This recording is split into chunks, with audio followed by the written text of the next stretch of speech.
Hey, what's up, everyone? It's me, Matt from Diazable, and I'm here with another album review. And today, we're checking out the band Year of the Knife with their newest album, No Love Lost. Now, a little bit about this band is they are from Delaware, I think Newark, Delaware, if my memory serves me correct. This is their one, two, three. No, I think technically their second LP. They've had a bunch of EPs. They released their first album with Pure Noise Records, and this is their newest album. And unfortunately, I don't think they've been able to promote it that much since recently, this past year in 2023, in the summer, they got into a really bad car accident. And so they haven't been able really to tour or anything. Some of the members were in real critical condition. Fortunately, they're getting back to being normal and recovering well. So I'm very happy that they're A-okay for the most part. So, and I'm also happy they were able to release this album under these circumstances and everything. And it seems like the hardcore community has come together and really helped them out, donated a lot of money, helped them get their back on their feet.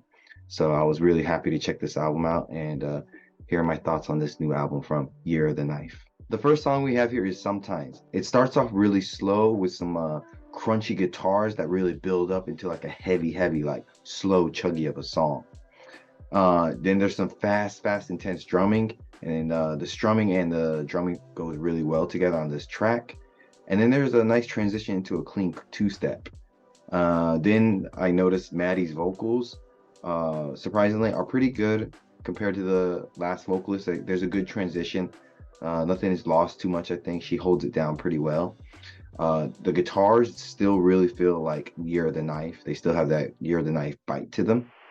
I will say the production is a little bit simple and clean, and overall the breakdown at the end of the song is okay. Drum fills during the breakdown really make it lively.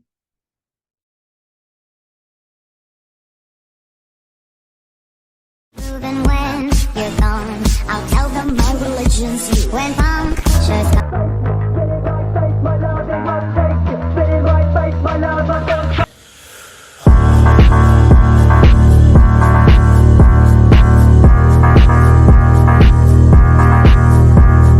Ish. Nice bass tuning here and everything. It's definitely more leaning towards the death metal side, and in terms of like music style instead of hardcore, which makes sense with their feature from Devin since he's like a death metal guy and everything. So yeah, that fits. And the guitars and the bass combo here is really good, mesmerizing. Something about them playing together sounds really good. And then when Devin comes in for his feature, he fits in nice and perfectly. They know how to really utilize him, I think. So here's a little clip of Wish.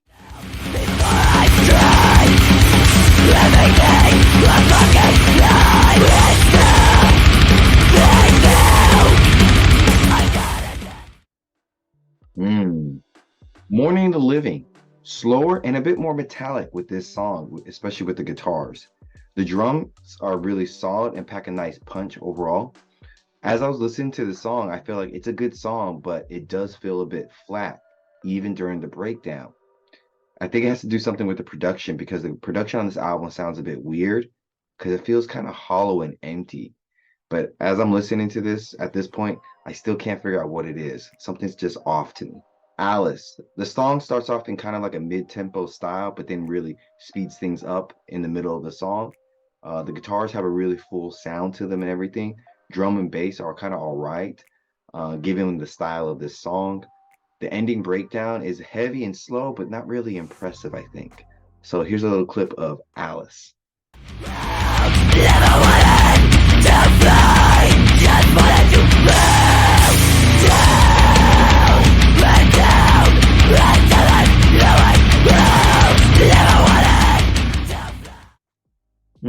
Yeah, still not sure about this song.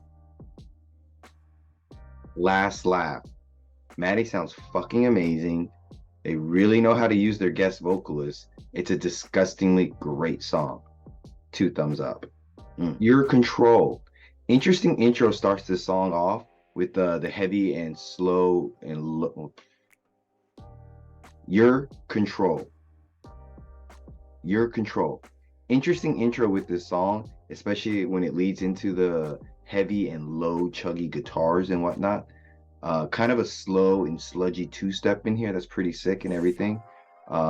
A lot of heavy playing here in terms of like the guitars and the drum. They're really hammering it down.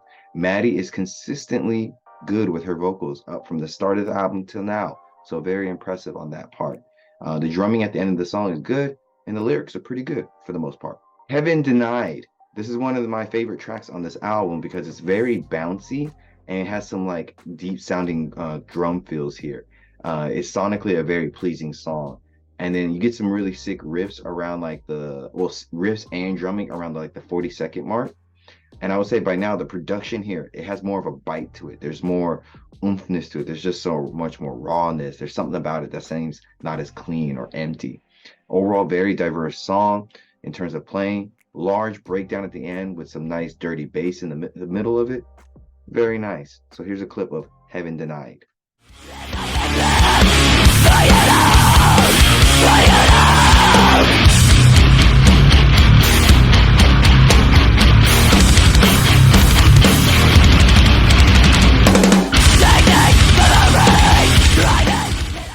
Oh, disgustingly groovy. Return to Agony. At the beginning of the song, there's some nice bass that really leads into the song and just adds some nice heaviness to it. It makes it really nasty and everything. Very groovy, intense playing here. A lot of back and forth with the guitars and the bass and everything. A lot of fun playing here. But I will say it gets a little bit awkward and messy with the transitions with the guitars to the other parts of the song, especially towards the breakdown. No Love Lost. Got some gang vocals here finally on this album for the first time, which is pretty nice and everything. Slow and heavy song. Nothing wrong with that. They're doing that pretty well. As the song goes along, the backing vocals really add some nice texture and like makes the song stand out a little bit more. So that's really nice. And then there's like a sick ass drum roll that was just really clean at the beginning of the song. So very nice on that part. The drums, very crunchy and very deep sounding. They have a lot of feeling to them and whatnot. The breakdown, quite disgusting in how heavy it is. And then at the very end, Maddie's doing some like clean, soft vocals. Very cool, very haunting. Yeah, so those are my thoughts on this new Year of the Knife album. And I think they did a pretty good job with the transition of changing vocalists and still keeping that Year of the Knife sound, but moving forward with the new vocalists and new talent and everything. So kudos for that. And I'll say Maddie sounds really good. She's consistently aggressive and raw throughout this album. And then she adds some like sprinkles of like extra stuff that you wouldn't expect, like the soft vocals at the end of the song, end of the album. And also the other vocalists, the features, they are perfectly used on this album. They sound great and everything. And then you have the guitars, very crunchy, very diverse in their playing and everything. The riffs are solid. The drums are really good, especially the drum fills. They sound really tight, really good for the most part. The bass, on the other hand, at times, when it's heard, it sounds really good, but it gets lost in the mix, I think, a bit. And then the biggest issue I had with the album was the production. The first half of the album was a little weird. It felt very empty. And then the second half, the B-side, just felt like it had that Year of the Knife energy, that grit, that rawness that they're known for. I guess the first half was a bit too clean for me, maybe. But overall, I think the album is still pretty solid for what they put out. Short, sweet, 20 minutes, 9 songs.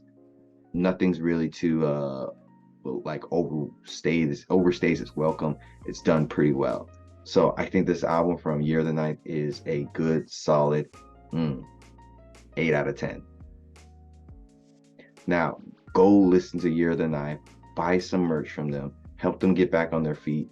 A lot of people have already helped them, but keep it going. Help them, support your local scene, support those who are hurting and in need. Check them out down below and check out this video that's playing right now. I'm Matt Diazabo. Thanks for coming on by, and I will see you later. Bye.